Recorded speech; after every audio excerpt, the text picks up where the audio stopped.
I'm Ellie Barrett, and this is the fourth of a series of video talks unpacking the themes and ideas influencing my exhibition Explain Things to Me at Subsidiary projects.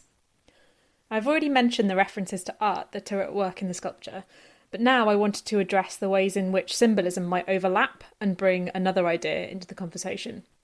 One example of this is the range of fragmented body parts we can see in the exhibition.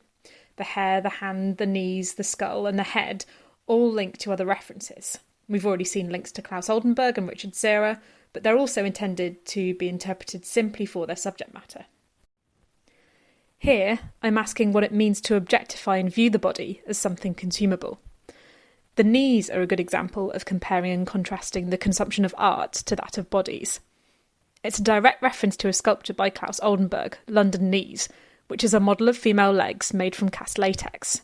They're smooth and shiny, fetishised, and evoke the male gaze. When he made this work, Oldenburg mused about how, and I quote, "revolutionary this paradoxical combination of masculine voyeurism and feminine liberation seemed at this time. The architectural and fetishistic functions of knees were accentuated by the fashion of wearing boots and the mini, which created a sharply demarcated area of the body suitable for objectification." Whilst Oldenburg's legacy is about the capacity of objects to think and feel, as in his soft sculptures for instance, there is hypocrisy at work here, as he readily objectifies the female body and fails to consider his own body as an object. My salt dough version of the knees are far more alive, vulnerable and self-conscious.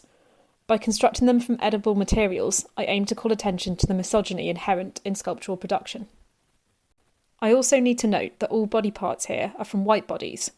This is a conscious decision, as I'm literally objectifying the body. As I'm white, it would be incredibly problematic to present body parts from other skin colours than my own as objects, since objectification is used as a means of enacting oppression.